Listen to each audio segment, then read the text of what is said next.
ਸਤਿ ਸ਼੍ਰੀ ਅਕਾਲ। ਲੋਕ ਰਾਣਾ ਚੈਨਲ ਪੰਜਾਬੀ ਦੇਖ ਰਹੇ ਸਾਰੇ ਦਰਸ਼ਕਾਂ ਦਾ ਸਵਾਗਤ। ਮੈਂ ਗੁਰਜਿੰਦਰ ਸਿੰਘ ਭੰਗੂ ਤੇ ਮੇਰੇ ਨਾਲ ਸਿਆਸੀ ਮਾਹਿਰ ਡਾਕਟਰ ਭੀਮਿੰਦਰ ਸਿੰਘ। ਡਾਕਟਰ ਸਾਹਿਬ ਵੈਲਕਮ। ਬਹੁਤ ਬਹੁਤ ਸ਼ੁਕਰੀਆ, ਮਿਹਰਬਾਨੀ, ਧੰਨਵਾਦ ਭੰਗੂ ਸਾਹਿਬ ਜੀ। ਡਾਕਟਰ ਸਾਹਿਬ, ਕੈਬਨਿਟ ਦੇ ਵਿੱਚ ਨਵੇਂ ਫੇਸ ਨੇ, ਨਵੇਂ ਲੋਕ ਨੇ, ਨਵੀਂ ਇਬਾਰਤ ਲਿਖੀ ਜਾ ਰਹੀ ਹੈ ਪੰਜਾਬ ਦੀ ਜੀ। ਦੂਜੇ ਪਾਸੇ ਭਗਵੰਤ ਸਿੰਘ ਮਾਨ ਦੇ ਘਰ 'ਚ ਵੀ ਹੁਣ ਨਵੇਂ ਲੋਕ ਨੇ ਜੀ। ਉਹ ਵਿਆਹ ਕਹਿੰਦੇ ਕਿ ਅੱਜ ਉਹਨਾਂ ਦਾ ਵਿਆਹ ਦਾ ਦਿਨ ਰੱਖਿਆ ਗਿਆ ਸਰਦਾਰ ਭਗਵੰਤ ਸਿੰਘ ਮਾਨ ਹੋਰਾਂ ਦਾ। ਸਭ ਤੋਂ ਪਹਿਲਾਂ ਤਾਂ ਵਧਾਈਆਂ ਚਲੋ ਜੀ, ਕਿਉਂਕਿ ਪਬਲਿਕ ਲਾਈਫ ਹੈ ਮੁੱਖ ਮੰਤਰੀ ਸਾਹਿਬ ਦੀ। ਦੂਜੇ ਪਾਸੇ ਜਦੋਂ ਸਿਆਸਤਦਾਨ ਹੁੰਦਾ ਕੋਈ ਇੰਡੀਵਿਜੂਅਲ ਲੋਕਾਂ ਨਾਲ ਜੁੜਿਆ ਹੋਇਆ ਹੁੰਦਾ, ਫਿਰ ਉਹਦੀ ਗੱਲ ਫਿਰ ਪਬਲਿਕ 'ਚ ਵੀ ਜ਼ਰੂਰ ਡਾਕਟਰ ਸਾਹਿਬ ਹੁੰਦੀ ਹੈ। ਜੀ। ਤੁਸੀਂ ਕੀ ਕਹਿਣਾ ਚਾਹੋਗੇ, ਕਿਉਂਕਿ ਤੁਸੀਂ ਕਰੀਬੀ ਹੋ ਭਗਵੰਤ ਸਿੰਘ ਮਾਨ ਹੋਰਾਂ ਦੇ? ਜੀ ਦੇਖੋ, ਪਹਿਲਾਂ ਤਾਂ ਮੈਂ ਵਧਾਈਆਂ ਦੇਣਾ ਚਾਹਾਂਗਾ ਜੀ, ਕਿਉਂਕਿ ਆਪਾਂ ਸਾਰੇ ਜਾਣਦੇ ਹਾਂ ਕਿ ਮਾਨ ਸਾਹਿਬ ਦਾ ਜਦੋਂ ਪਹਿਲਾ ਵਿਆਹ ਹੋਇਆ ਹੈ ਉਹਦੇ ਤੋਂ 2 ਬੱਚੇ ਨੇ ਔਰ ਬੱਚੇ ਹੁਣ ਸੁੱਖ ਨਾਲ ਜਵਾਨ ਹੋ ਚੁੱਕੇ ਨੇ। ਤੇ ਪਹਿਲੇ ਜਿਹੜੇ ਇਹਨਾਂ ਦੇ ਮਿਸਿਸ ਨੇ ਉਹਨਾਂ ਨਾਲ ਉਹਨਾਂ ਦਾ ਡਾਈਵੋਰਸ ਆਲਰੇਡੀ ਹੋ ਚੁੱਕਿਆ, ਤਲਾਕ ਹੋ ਚੁੱਕਿਆ। ਸੋ ਲੰਬੇ ਸਮੇਂ ਤੋਂ ਡਾਕਟਰ ਗੁਰਪ੍ਰੀਤ ਜੀ ਮਾਨ ਸਾਹਿਬ ਦੀ ਜ਼ਿੰਦਗੀ ਦੇ ਬਹੁਤ ਨੇੜੇ ਸੀਗੇ ਔਰ ਉਹਨਾਂ ਦੇ ਨਾਲ ਜੁੜੇ ਰਹੇ ਆ ਲੰਬਾ ਸਮਾਂ। ਔਰ ਇਹ ਚੰਗੀ ਗੱਲ ਹੈ ਕਿ ਅੱਜ ਉਹ ਵਿਆਹ ਕਰਾ ਰਹੇ ਨੇ ਔਰ ਇਹ ਮੈਂ ਕਹਿਣਾ ਕਿ ਮਾਨ ਸਾਹਿਬ ਲਈ, ਪੰਜਾਬ ਲਈ ਔਰ ਉਹਨਾਂ ਦੇ ਆਪਣੇ ਪਰਿਵਾਰ ਲਈ ਇੱਕ ਸ਼ੁਭ ਸ਼ਗਨ ਕਹਿ ਸਕਦੇ ਹਾਂ। ਇਹ ਚੰਗਾ ਸ਼ਗਨ ਹੈ, ਚੰਗਾ ਸ਼ਗਨ ਹੈ, ਬਿਲਕੁਲ ਜੀ। ਡਾਕਟਰ ਸਾਹਿਬ, ਜੇਕਰ ਆਪਾਂ ਬਤੌਰ ਮੁੱਖ ਮੰਤਰੀ ਭਗਵੰਤ ਸਿੰਘ ਮਾਨ ਹੋਰਾਂ ਦੇ ਕੰਮ ਕਾਜਾਂ ਦਾ ਆਪਾਂ ਜ਼ਿਕਰ ਕਰ ਲਈਏ, ਹਾਲਾਂਕਿ ਕਾਜ ਦਾ ਉਹਨਾਂ ਦਾ ਵਿਆਹ ਦਾ ਕਾਜ ਹੈ, ਜੇ ਆਪਾਂ ਹੁਣ ਕੰਮ ਦੀ ਗੱਲ ਕਰ ਲਈਏ, ਕੈਬਨਿਟ ਦੇ ਵਿੱਚ ਨਵੇਂ ਚਿਹਰੇ ਨੇ ਜੋ, ਹਾਲਾਂਕਿ ਇੱਕ ਗੱਲ ਤਾਂ ਲੋਕ ਕਹਿੰਦੇ ਨੇ ਕਿ ਉਹ ਚਿਹਰੇ ਲੈ ਕੇ ਆਉਂਦੇ ਜਾਂਦੇ ਨੇ ਪਾਰਟੀ ਵੱਲੋਂ ਜੋ ਕੋਈ ਸੋਚ ਵੀ ਨਹੀਂ ਸਕਦਾ ਕਿ ਆਹ ਵੀ ਮੰਤਰੀ ਹੋਣਗੇ। ਤੁਸੀਂ ਕਿਵੇਂ ਸਾਰਾ ਉਹ ਜੋ ਨਵੇਂ ਕੈਬਨਿਟ ਸ਼ਾਮਲ ਕੀਤੀ ਗਈ ਹੈ, ਪਹਿਲੇ ਦੇ ਵਿੱਚ ਫੇਰ ਬਦਲ ਕੀਤਾ ਗਿਆ, ਜਿਵੇਂ ਮੀਤ ਹੇਅਰ ਤੋਂ ਤਾਂ ਸਿੱਖਿਆ ਐਜੂਕੇਸ਼ਨ ਡਿਪਾਰਟਮੈਂਟ ਉਹਦਾ ਵਾਪਸ ਲੈ ਲਿਆ ਗਿਆ, ਉਹ ਤੁਸੀਂ ਕੀ ਕਹਿਣਾ ਚਾਹੋਗੇ ਕੈਬਨਿਟ ਦੇ ਉੱਤੇ? ਜੀ ਭੰਗੂ ਸਾਹਿਬ, ਦੇਖੋ ਕਿ ਇਹਦੇ 'ਚ ਇਹ ਹੈ ਕਿ ਮਾਨ ਸਾਹਿਬ ਨੇ ਇਹ ਕਿਹਾ ਹੈ ਕਿ ਸ਼ੁਰੂ ਤੋਂ ਹੀ ਕਿ ਇਮਾਨਦਾਰ ਲੋਕ ਜਿਹੜੇ ਨੇ ਉਹ ਅਸੀਂ ਅੱਗੇ ਲੈ ਕੇ ਆਉਣੇ ਆ ਔਰ ਉਹਨਾਂ ਨੇ ਇਹ ਵੀ ਗੱਲ ਕਹੀ ਹੈ ਕਿ 92 ਦੇ 92 ਹੀਰੇ ਨੇ ਮੇਰੇ। ਬਹੁਤ ਲੋਕਾਂ ਨੂੰ ਉਮੀਦਾਂ ਨੇ ਇਹਨਾਂ 92 ਉਮੀਦਵਾਰਾਂ ਤੋਂ। ਸੋ ਇਸ ਕਰਕੇ ਇਹਦਾ ਮਤਲਬ ਇਹ ਨਹੀਂ ਹੈ ਕਿ ਜੇਕਰ ਜਿਨ੍ਹਾਂ ਨੂੰ ਮਿਨਿਸਟਰੀਆਂ ਮਿਲੀਆਂ ਨੇ ਸਿਰਫ ਉਹੀ ਹੋਣਗੇ, ਬਾਕੀ ਵੀ ਉਹਨਾਂ ਦੀ ਆਪਣੀ ਇੰਪੋਰਟੈਂਸ ਹੈਗੀ ਹੈ, ਪਹਿਲਾਂ ਵੀ ਸੀਗੀ, ਆਉਣ ਵਾਲੇ ਸਮੇਂ ਦੇ ਵਿੱਚ ਵੀ ਰਹੇਗੀ, ਚਾਹੇ ਉਹ MLA ਨੇ ਚਾਹੇ ਹੋਰ ਵਲੰਟੀਅਰ ਨੇ। ਸੋ ਕਹਿਣ ਦਾ ਮਤਲਬ ਹੈ ਕਿ ਜਿਨ੍ਹਾਂ ਨੂੰ 5 ਜਿਹੜੇ ਨਵੇਂ ਮੰਤਰੀ ਲਗਾਏ ਗਏ ਨੇ, ਜਿਨ੍ਹਾਂ ਦੇ ਵਿੱਚ ਅਮਨ ਅਰੋੜਾ ਜੀ ਨੇ ਔਰ ਅਮਨ ਅਰੋੜਾ ਜੀ ਬਾਰੇ ਆਪਾਂ ਇਹ ਆਪਣੇ ਦਰਸ਼ਕਾਂ ਨੂੰ ਜ਼ਰੂਰ ਦੱਸਣਾ ਚਾਹੁੰਦੇ ਹਾਂ ਕਿ ਪਿਛਲੀ ਵਾਰ ਵੀ ਬਹੁਤ ਕਾਫੀ ਸ਼ੋਰ ਸ਼ਰਾਬਾ ਸੀਗਾ ਕਿ ਅਮਨ ਜੀ ਪਹਿਲੇ ਵਾਰੀ ਮੰਤਰੀ ਬਣਨਗੇ, ਪਰ ਕਿਸੇ ਕਾਰਨ ਕਰਕੇ ਉਹ ਨਹੀਂ ਸੀ ਬਣ ਸਕੇ। ਇਸ ਵਾਰੀ ਉਹਨਾਂ ਨੂੰ ਮੌਕਾ ਮਿਲਿਆ ਔਰ ਬੜਾ ਅੱਛਾ ਉਹਨਾਂ ਨੂੰ ਮਹਿਕਮਾ ਮਿਲਿਆ।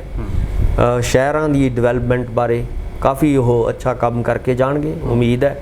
ਸੋ ਇਸੇ ਤਰ੍ਹਾਂ ਤੁਸੀਂ ਦੇਖੋਗੇ ਕਿ ਡਾਕਟਰ ਨਿੱਜਰ ਔਰ ਇਹ ਸਾਰੇ ਜਿਵੇਂ ਤੁਸੀਂ ਦੱਸਿਆ ਕਿ ਚਾਹੇ ਅਰੋੜਾ ਜੀ ਹੋਣ, ਮੇਰੇ ਤਾਂ ਉਹ ਜੂਨੀਅਰ ਰਹੇ ਨੇ, ਅਸੀਂ ਇੱਕੋ ਕਾਲਜ ਦੇ ਵਿੱਚ ਪੜ੍ਹੇ ਹੋਏ ਹਾਂ, DAV ਕਾਲਜ ਚੰਡੀਗੜ੍ਹ ਦੇ ਵਿੱਚ। ਇਸੇ ਤਰ੍ਹਾਂ ਡਾਕਟਰ ਨਿੱਜਰ ਜੀ ਸਾਨੂੰ ਇਹ ਮਾਣ ਹੈ ਕਿ ਉਹ ਬੁੱਧੀਜੀਵੀ ਵਿੰਗ ਦੇ ਪ੍ਰਧਾਨ ਰਹੇ ਨੇ ਔਰ ਮੈਂ ਉਦੋਂ ਜਨਰਲ ਸੈਕਟਰੀ ਸੀ ਸ਼ੁਰੂ ਦੇ ਵਿੱਚ।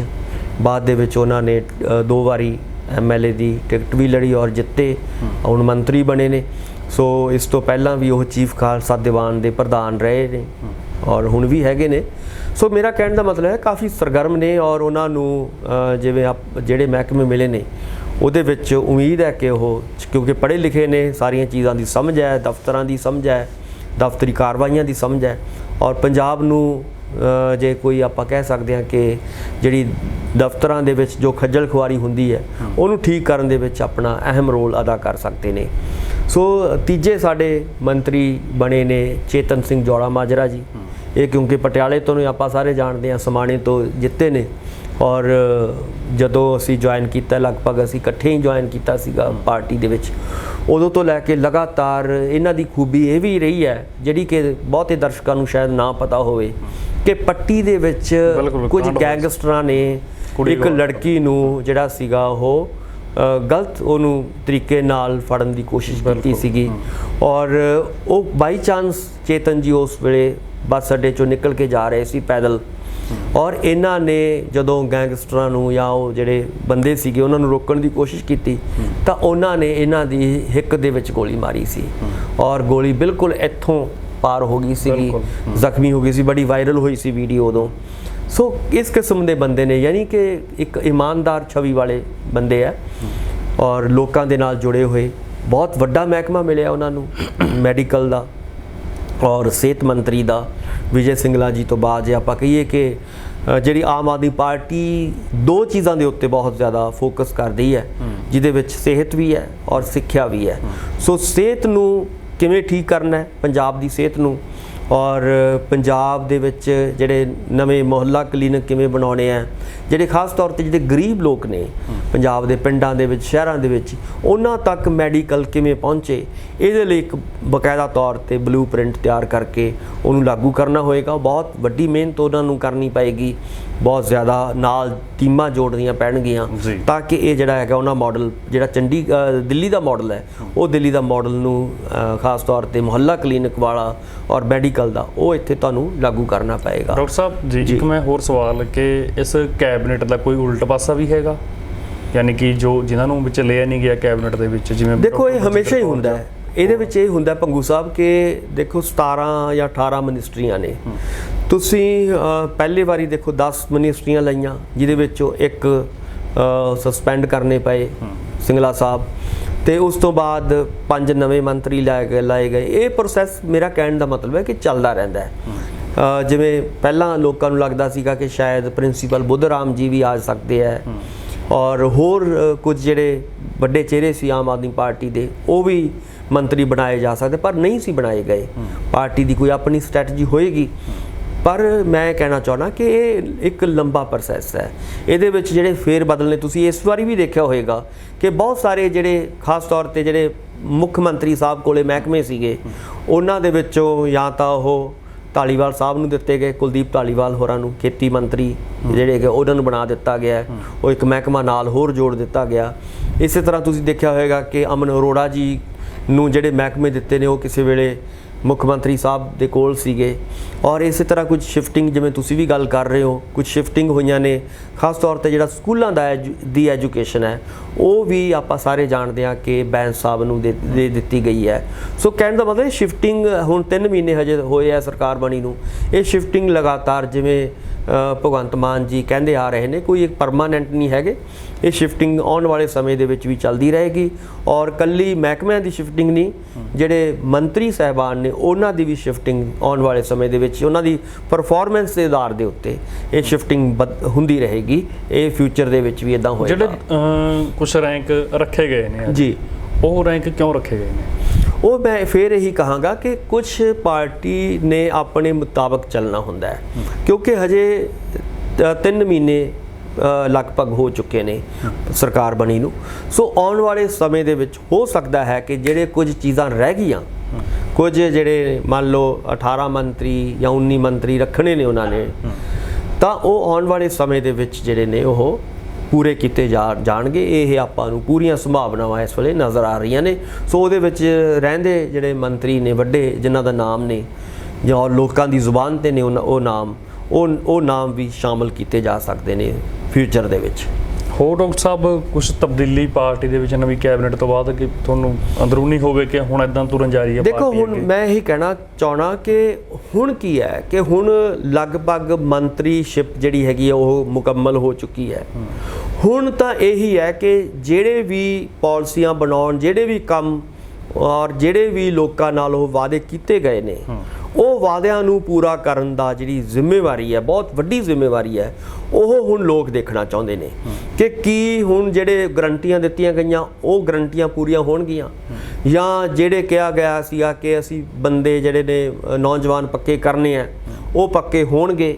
ਇਹ ਬਹੁਤ ਵੱਡਾ ਸਵਾਲ ਹੈ ਸਰਕਾਰ ਦੇ ਉੱਤੇ। ਕੀ ਜਿਹੜਾ ਹੈਗਾ ਐਜੂਕੇਸ਼ਨ ਸਿਸਟਮ ਦੇ ਵਿੱਚ ਸੁਧਾਰ ਆਏਗਾ, ਇਹ ਬਹੁਤ ਵੱਡਾ ਸਵਾਲ ਹੈ। ਔਰ ਇਸੇ ਤਰ੍ਹਾਂ ਸਾਡਾ ਜਿਹੜਾ ਹੈਗਾ ਮੈਡੀਕਲ ਸਿਸਟਮ ਹੈ, ਸਿਹਤ ਦਾ ਜਿਹੜਾ ਮੰਤਰਾਲਾ ਹੈ ਉਹਦੇ ਵਿੱਚ ਕਿੱਦਾਂ ਦੇ ਸੁਧਾਰ ਆਉਣਗੇ, ਇਹ ਇੱਕ ਬਹੁਤ ਵੱਡੇ ਸਵਾਲ ਨੇ। ਇਸ ਤਰ੍ਹਾਂ ਰਿਸ਼ਵਤਖੋਰੀ ਦੇ, ਭ੍ਰਿਸ਼ਟਾਚਾਰੀ ਨੂੰ ਲੈ ਕੇ ਬਹੁਤ ਵੱਡੇ ਸਵਾਲ ਲੋਕ ਪੁੱਛ ਰਹੇ ਨੇ। ਇਸੇ ਤਰ੍ਹਾਂ ਲਾਅ ਐਂਡ ਆਰਡਰ ਨੂੰ ਲੈ ਕੇ ਉਹਨੂੰ ਲੈ ਕੇ ਬਹੁਤ ਵੱਡੇ ਸਵਾਲ ਨੇ। ਸੋ ਲੋਕਾਂ ਦੇ ਮਨਾਂ ਦੇ ਵਿੱਚ ਬਹੁਤ ਵੱਡੇ ਸਵਾਲ ਨੇ ਔਰ ਇਹ ਸਵਾਲ ਬਿਲਕੁਲ ਜਾਇਜ਼ ਨੇ, ਲੋਕਾਂ ਨੂੰ ਪੁੱਛਣ ਦਾ ਪੂਰਾ ਹੱਕ ਹੈ ਔਰ ਇਹ ਸਵਾਲਾਂ ਦੇ ਜਿਹੜੇ ਜਵਾਬ ਨੇ ਇਹ ਤਾਂ ਹੀ ਦਿੱਤੇ ਜਾ ਸਕਦੇ ਨੇ ਜੇਕਰ ਇਹ ਸਾਰੀਆਂ ਗੱਲਾਂ ਜਿਹੜੀਆਂ ਆਪਾਂ ਹੁਣ ਕੀਤੀਆਂ ਨੇ ਇਹ ਪ੍ਰੈਕਟੀਕਲੀ ਗਰਾਊਂਡ ਲੈਵਲ ਦੇ ਉੱਤੇ ਲਾਗੂ ਹੋਣਗੀਆਂ। ਸੋ ਉਹ ਇੰਪੋਰਟੈਂਟ ਹੈ। ਹੁਣ ਆਉਣ ਵਾਲੇ ਸਮੇਂ ਦੇ ਹੁਣ ਕਿਉਂਕਿ ਕਾਫੀ ਮੰਤਰੀ ਬਣ ਚੁੱਕੇ ਨੇ, ਹੁਣ ਇਹ ਜਿਹੜੇ ਨੇ ਮਸਲੇ ਇਹ ਜ਼ਮੀਨੀ ਪੱਧਰ ਦੇ ਉੱਤੇ ਹੱਲ ਹੋਣ ਤਾਂ ਲੋਕ ਜਿਹੜੇ ਨੇ ਉਹ ਖੁਸ਼ ਹੋਣਗੇ, ਨਹੀਂ ਤਾਂ ਲੋਕ ਹੌਲੀ ਹੌਲੀ ਫਿਰ ਨਿਰਾਸ਼ ਹੋਣੇ ਸ਼ੁਰੂ ਹੋ ਜਾਣਗੇ। ਪੰਗੂ ਸਾਹਿਬ, ਤੇ ਭ੍ਰਿਸ਼ਟਾਚਾਰ ਨੂੰ ਲੈ ਕੇ ਵੀ ਪਾਰਟੀ ਸਰਗਰਮ ਹੈ ਡਾਕਟਰ ਸਾਹਿਬ? ਬਿਲਕੁਲ, ਦੇਖੋ ਜਿਵੇਂ ਪਿਛਲੇ ਦਿਨਾਂ ਦੇ ਵਿੱਚ ਕੇਸ ਕੱਢੇ ਜਾ ਰਹੇ ਨੇ, ਵਿਜੀਲੈਂਸ ਨੂੰ ਸਰਗਰਮ ਕੀਤਾ ਜਾ ਰਿਹਾ ਹੈ, ਹੋਰ ਬਹੁਤ ਸਾਰੇ ਕੰਮ ਜਿਹੜੇ ਨੇ ਉਹ ਤਾਂ ਜ਼ਮੀਨੀ ਪੱਧਰ ਤੇ ਕੰਮ ਹੁੰਦਾ ਨਜ਼ਰ ਆ ਰਿਹਾ ਹੈ। ਇਹ ਨਹੀਂ ਕਹਿ ਸਕਦੇ ਕਿ ਆਪਾਂ ਭ੍ਰਿਸ਼ਟਾਚਾਰੀ ਨੂੰ ਲੈ ਕੇ ਸਰਕਾਰ ਜਿਹੜੀ ਹੈਗੀ ਹੈ ਬਿਲਕੁਲ ਚੁੱਪਚਾਪ ਬੈਠੀ ਹੈ। ਬਹੁਤ ਸਾਰੇ ਐਸੇ ਕੰਮ ਨੇ ਜਿਹੜੇ ਕਿ ਜ਼ਮੀਨੀ ਪੱਧਰ ਤੇ ਹੁਣ ਉਹਨਾਂ ਦੇ ਰਿਜ਼ਲਟ ਆਉਣੇ ਸ਼ੁਰੂ ਹੋ ਗਏ ਨੇ। ਸੋ ਹੁਣ ਜਿਹੜੇ ਨੇ ਆਉਣ ਵਾਲੇ ਸਮੇਂ ਦੇ ਵਿੱਚ ਹੋਰ ਵੀ ਮੈਨੂੰ ਲੱਗਦਾ ਕਿ ਤਨਦੇਹੀ ਦੇ ਨਾਲ ਔਰ ਮਿਹਨਤ ਦੇ ਨਾਲ ਜਿਹੜੇ ਨੇ ਇਹਨਾਂ ਮਿਨਿਸਟਰਾਂ ਨੂੰ ਕੰਮ ਕਰਨਾ ਪਏਗਾ ਔਰ ਦਿਨ ਰਾਤ ਇੱਕ ਕਰਕੇ ਪੰਜਾਬ ਦਾ ਪਹਿਲੀ ਗੱਲ ਤਾਂ ਕਿ ਖਜ਼ਾਨੇ ਨੂੰ ਕਿਵੇਂ ਭਰਿਆ ਜਾਏ, ਪੰਜਾਬ ਦੇ ਹੋਰ ਜਿਹੜੇ ਮਸਲੇ ਨੇ ਉਹਨਾਂ ਨੂੰ ਕਿਵੇਂ ਹੱਲ ਕੀਤਾ ਜਾਏ।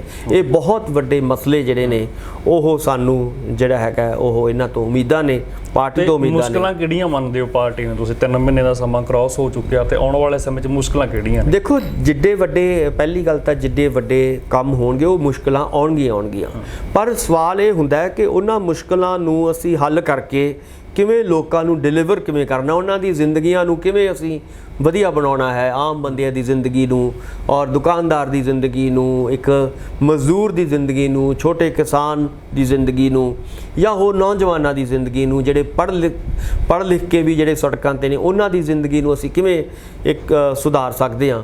ਤਾਂ ਇਹ ਬਹੁਤ ਵੱਡੀਆਂ ਸਮੱਸਿਆਵਾਂ ਨੇ ਔਰ ਇਸ ਵੇਲੇ ਪੌਣੇ 3 ਲੱਖ ਕਰੋੜ ਦਾ ਕਰਜ਼ਾ ਹੈ ਔਰ ਉਹ ਕਰਜ਼ੇ ਦਾ ਕੀ ਬਣੇਗਾ, ਕਿਵੇਂ ਉਤਾਰਿਆ ਜਾਏਗਾ, ਇਹ ਵੀ ਇੱਕ ਬਹੁਤ ਵੱਡੀ ਦਿੱਕਤ ਹੈ।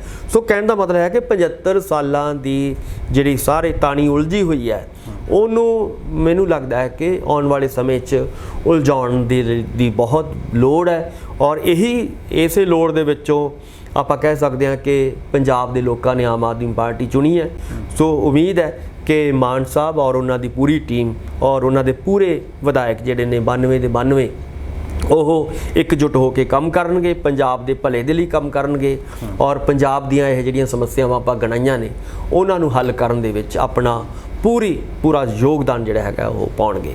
ਤੇ ਡਾਕਟਰ ਸਾਹਿਬ, ਜਿਹੜੀ ਹੋਰ ਜਿਵੇਂ ਪਾਰਟੀ ਚਾਹੁੰਦੀ ਹੈ ਜੀ ਕਿ ਗੱਲ ਪੈਸੇ ਦੀ ਆ ਜਾਂਦੀ ਹੈ, ਹਾਲਾਂਕਿ ਸਵਾਲ ਖੜੇ ਹੁੰਦੇ ਨੇ ਕਿ ਪਹਿਲਾਂ ਜਿਵੇਂ ਅਰਵਿੰਦ ਕੇਜਰੀਵਾਲ ਕਹਿੰਦੇ ਸੀ ਕਿ 20,000 ਕਿੱਲੇ ਰੇਤੇ ਦੇ ਵਿੱਚੋਂ ਕੱਢ ਲਵਾਂਗੇ ਜੀ। ਮੇਨ ਜੋ ਇਨਕਮ ਦਾ ਸੋਰਸ ਹੈ, ਕਿਉਂਕਿ 3 ਲੱਖ ਪਲੱਸ ਕਰੋੜ ਦਾ ਕਰਜ਼ਾ ਪੰਜਾਬ ਦੇ ਸਿਰ, ਇਨਕਮ ਦਾ ਸੋਰਸ ਕਿੱਥੋਂ ਉਹ ਜਨਰੇਟ ਹੋਊਗਾ? ਜਨਰੇਟ ਇਹੀ ਹੈ, ਜਿਵੇਂ ਪਿਛਲੇ 3 ਮਹੀਨਿਆਂ ਦੇ ਵਿੱਚ ਤੁਸੀਂ ਦੇਖਿਆ ਹੋਏਗਾ ਕਿ ਜਿਵੇਂ ਦੱਸਿਆ ਜਾ ਰਿਹਾ ਕਿ 35% ਖਜ਼ਾਨਾ ਜਿਹੜਾ ਹੈਗਾ ਉਹਦੇ 'ਚ ਰੈਵਨਿਊ ਆਇਆ ਹੈ। ਜੇ 3 ਮਹੀਨਿਆਂ ਦੇ ਵਿੱਚ 35% ਵੱਧ ਸਕਦਾ ਹੈ ਤਾਂ ਆਉਣ ਵਾਲੇ ਸਮਿਆਂ ਦੇ ਵਿੱਚ ਉਹ ਰੈਵਨਿਊ ਹੋਰ ਵਧੇਗਾ। ਜਿਵੇਂ ਸ਼ਰਾਬ ਦੀ ਜਿਹੜੀ ਪਾਲਿਸੀ ਹੈ ਉਹ ਬਣਾਈ ਗਈ ਹੈ, ਉਹਦੇ ਨਾਲ ਰੈਵਨਿਊ ਜਨਰੇਟ ਹੋਏਗਾ। ਇਸ ਤਰ੍ਹਾਂ ਜਿਵੇਂ ਤੁਸੀਂ ਖੱਡਾਂ ਦੀ ਗੱਲ ਹੈ ਔਰ ਇਹਦੇ ਵਿੱਚੋਂ ਜੇਕਰ ਚੋਰ ਮੋਰੀਆਂ ਖਤਮ ਹੋ ਜਾਣ, ਜੇ ਮਾਫੀਆ ਨੂੰ ਕੰਟਰੋਲ ਕਰ ਲਿਆ ਜਾਵੇ ਤਾਂ ਇਹਦੇ 'ਚੋਂ ਬਹੁਤ ਪੈਸਾ ਜਿਹੜਾ ਹੈਗਾ ਉਹ ਆ ਸਕਦਾ ਹੈ। ਕੇਵਲ ਮਾਫੀਏ ਨੂੰ ਕੰਟਰੋਲ ਕੀਤਾ ਜਾ ਸਕਦਾ ਹੈ। ਇਸ ਤਰ੍ਹਾਂ ਜਿਹੜੀਆਂ ਹੋਰ ਫਜ਼ੂਲ ਖਰਚੀਆਂ ਹੁੰਦੀਆਂ ਸੀਗੀਆਂ ਉਹਨਾਂ ਨੂੰ ਰੋਕਿਆ ਜਾ ਸਕਦਾ ਹੈ। ਕਿ ਔਰ ਜੇਕਰ ਆਪਾਂ ਜਿਵੇਂ ਆਪਾਂ ਕਹਿੰਦੇ ਹਾਂ ਕਿਉਂਕਿ ਸਿਆਣਿਆਂ ਜਿਹੜਾ ਬੰਦਾ ਹੁੰਦਾ ਪਰਿਵਾਰ ਦੇ ਵਿੱਚ ਉਹ ਚਾਦਰ ਦੇਖ ਕੇ ਪੈਰ ਪਸਾਰਦਾ ਹੈ। ਜੇਕਰ ਆਪਾਂ ਆਉਣ ਵਾਲੇ ਸਮੇਂ ਦੇ ਵਿੱਚ ਚਾਦਰ ਵੇਖ ਕੇ ਪੈਰ ਪਸਾਰਾਂਗੇ, ਕਹਿਣ ਤੋਂ ਭਾਵ ਹੈ ਕਿ ਆਮਦਨ ਦੇ ਮੁਤਾਬਕ ਆਪਣੀ ਜਿਹੜੀ ਹੈਗੇ ਖਰਚੇ ਹੋਣਗੇ ਤਾਂ ਲਾਜ਼ਮੀ ਤੌਰ ਤੇ ਹੌਲੀ ਖਜ਼ਾਨਾ ਵੀ ਭਰਨਾ ਸ਼ੁਰੂ ਹੋਏਗਾ, ਲੋਕਾਂ ਨੂੰ ਰੁਜ਼ਗਾਰ ਵੀ ਮਿਲਣਾ ਸ਼ੁਰੂ ਹੋਏਗਾ, ਐਜੂਕੇਸ਼ਨ ਹੈਲਥ ਦੇ ਉੱਤੇ ਜਿਹੜਾ ਹੈਗਾ ਉਹ ਵੀ ਸਹੂਲਤਾਂ ਮਿਲਣਗੀਆਂ ਔਰ ਇਸ ਕਰਕੇ ਆਪਾਂ ਕਹਿ ਸਕਦੇ ਹਾਂ ਕਿ ਕਾਫੀ ਕੰਮ ਜਿਹੜਾ ਹੈਗਾ ਆਉਣ ਵਾਲੇ ਸਮੇਂ ਦੇ ਵਿੱਚ ਹੋਏਗਾ। ਤੇ ਕਿਸਾਨਾਂ ਨੂੰ ਕਿਸ ਤਰ੍ਹਾਂ ਦੇ ਮਤਲਬ ਕਰਜ਼ੇ ਦੇ ਜਾਲ ਦੇ ਵਿੱਚੋਂ ਕੱਢਣ ਦੇ ਲਈ ਡਾਕਟਰ ਸਾਹਿਬ? ਕਰਜ਼ੇ ਦੇ ਜਾਲ ਦੇ ਵਿੱਚੋਂ ਇੱਕ ਤਾਂ ਬਹੁਤ ਸਾਰੇ ਤਰੀਕੇ ਨੇ। ਇੱਕ ਵੱਡਾ ਤਰੀਕਾ ਇਹੀ ਹੈ ਕਿ ਉਹਨਾਂ ਦੀ ਆਮਦਨ ਕਿਵੇਂ ਵਧਾਈ ਜਾਵੇ ਔਰ ਖਰਚਾ ਕਿਵੇਂ ਘਟਾਇਆ ਜਾਵੇ। ਉਹਦੇ ਲਈ ਇੱਕ ਬਹੁਤ ਵਧੀਆ ਪਾਲਿਸੀ ਹੋ ਸਕਦੀ ਹੈ ਕਿ ਇੱਕ ਤਾਂ ਐਗਰੋ ਬੇਸਡ ਇੰਡਸਟਰੀ ਜਿਹੜੀ ਹੈਗੀ ਹੈ ਪਿੰਡਾਂ ਦੇ ਵਿੱਚ ਲਗਾਈ ਜਾਵੇ, ਕਿਉਂਕਿ ਪੰਜਾਬ ਜਿਹੜਾ ਹੈਗਾ ਪਿੰਡਾਂ ਦਾ ਜਿਹੜਾ ਹੈਗਾ ਸਟੇਟ ਹੈ ਔਰ ਪਿੰਡਾਂ ਦੇ ਵਿੱਚ ਜ਼ਿਆਦਾਤਰ ਲੋਕ ਰਹਿੰਦੇ ਨੇ ਔਰ ਜੇਕਰ ਅਸੀਂ ਐਗਰੋ ਬੇਸਡ ਛੋਟੀਆਂ ਸਮਾਲ ਇੰਡਸਟਰੀਜ਼ ਲਗਾ ਲਾਂਗੇ ਤਾਂ ਲਾਜ਼ਮੀ ਤੌਰ ਤੇ ਇਹਦੇ ਨਾਲ ਹੱਲ ਹੋਏਗਾ। ਦੂਸਰਾ ਹੈ ਕਿ ਜੇ ਅਸੀਂ ਕੋਆਪਰੇਟਿਵ ਸਿਸਟਮ ਦੇ ਰਾਹੀਂ ਪਿੰਡਾਂ ਦੇ ਵਿੱਚ ਜੇਕਰ ਅਸੀਂ ਆਪਣੇ ਖਰਚੇ ਘਟਾ ਲਾਂਗੇ, ਇੱਕ ਜਿਹੜਾ ਟਰੈਕਟਰ ਦੇ ਉੱਤੇ ਜਦੋਂ ਲੱਖਾਂ ਰੁਪਈਆ ਲੱਗਦਾ ਹੈ ਤਾਂ ਮੈਨੂੰ ਲੱਗਦਾ ਹੈ ਕਿ ਜੇ ਉਹ ਸਾਂਝਾ ਟਰੈਕਟਰ ਹੋਏਗਾ ਤਾਂ ਲਾਜ਼ਮੀ ਤੌਰ ਤੇ ਸਾਂਝੀ ਮਸ਼ੀਨਰੀ ਹੋਏਗੀ ਤਾਂ ਪਿੰਡਾਂ ਦੇ ਵਿੱਚ ਉਹ ਖਰਚੇ ਘਟ ਸਕਦੇ ਨੇ। ਇਸੇ ਤਰ੍ਹਾਂ ਜਿਹੜਾ ਹੈਗਾ 2 ਫਸਲੀ ਚੱਕਰ ਤੋਂ ਜੇਕਰ MSP ਜਿਵੇਂ ਇਹਨਾਂ ਨੇ ਕਿਹਾ ਕਿ ਮੂੰਗੀ ਦੇ ਉੱਤੇ ਦੇਵਾਂਗੇ ਜਾਂ ਬਾਕੀ ਫਸਲਾਂ ਦੇ ਉੱਤੇ ਵੀ MSP ਮਿਲਦੀ ਹੈ ਔਰ ਕਿਸਾਨ ਜੇ ਉਹਨਾਂ ਨੂੰ ਉਗਾਉਣਾ ਸ਼ੁਰੂ ਕਰਦੇ ਆ ਫਸਲਾਂ ਨੂੰ, ਜੇਕਰ ਉਹ ਫਸਲਾਂ ਚੱਕੀਆਂ ਜਾਂਦੀਆਂ ਨੇ ਤਾਂ ਲਾਜ਼ਮੀ ਤੌਰ ਤੇ ਇਹਦੇ ਨਾਲ ਫਰਕ ਪਏਗਾ ਔਰ ਇਹਦੇ ਨਾਲ ਵਾਤਾਵਰਣ ਵੀ ਪੰਜਾਬ ਦਾ ਸ਼ੁੱਧ ਹੋਏਗਾ ਔਰ ਇਹਦੇ ਨਾਲ ਪੰਜਾਬ ਦੇ ਕਿਸਾਨ ਦੇ ਕੋਲ ਆਮਦਨ ਵੀ ਵਧੇਗੀ ਔਰ ਹੋਰ ਬਹੁਤ ਸਾਰੀਆਂ ਚੇਂਜਿਸ ਜਿਹੜੀਆਂ ਬਦਲਾਅ ਨੇ ਆਉਣ ਵਾਲੇ ਸਮੇਂ ਦੇ ਵਿੱਚ ਉਹ ਕਿਸਾਨੀ ਦੇ ਵਿੱਚ ਆ ਸਕਦੇ ਨੇ। ਔਰ ਜੇ ਸਰਕਾਰ ਦੀ ਨੀਤ ਔਰ ਨੀਤੀ ਸਾਫ਼ ਹੈ, ਜਿਹੜੀ ਕਿ ਲੱਗ ਰਿਹਾ ਮਾਨ ਸਾਹਿਬ ਜਿਵੇਂ ਗੱਲਾਂ ਕਰ ਰਹੇ ਨੇ ਪਿਛਲੇ 3 ਮਹੀਨਿਆਂ ਦਾ ਰਿਜ਼ਲਟ ਉਹਨਾਂ ਦਾ ਦੱਸ ਰਿਹਾ ਤਾਂ ਉੱਥੋਂ ਹੀ ਲੱਗਦਾ ਹੈ ਕਿ ਕਿਸਾਨ ਜਿਹੜਾ ਹੈਗਾ ਪੰਜਾਬ ਦਾ ਆਉਣ ਵਾਲੇ ਸਮੇਂ ਦੇ ਵਿੱਚ ਖੁਸ਼ਹਾਲ ਹੋਏਗਾ, ਉਹਦੀ ਆਮਦਨ ਵਧੇਗੀ ਔਰ ਖਰਚੇ ਉਹਦੇ ਘਟਣਗੇ। ਡਾਕਟਰ ਸਾਹਿਬ ਬਹੁਤ ਬਹੁਤ ਸ਼ੁਕਰੀਆ ਗੱਲਬਾਤ ਦੇ ਲਈ, ਧੰਨਵਾਦ ਤੁਹਾਡਾ। ਬਹੁਤ ਬਹੁਤ ਧੰਨਵਾਦ, ਮਿਹਰਬਾਨੀ, ਸ਼ੁਕਰੀਆ। ਦੋਸਤੋ ਸਾਡੇ ਨਾਲ ਜੁੜੇ ਹੋਏ ਸੀ ਸਿਆਸੀ ਮਾਹਿਰ ਡਾਕਟਰ ਭੇਮਿੰਦਰ ਸਿੰਘ। ਤੁਸੀਂ ਬਣੇ ਰਹੋ ਤੁਹਾਡੇ ਆਪਣੇ ਚੈਨਲ ਲੋਕਰਾਣਾ ਚੈਨਲ ਪੰਜਾਬੀ 'ਤੇ। ਧੰਨਵਾਦ।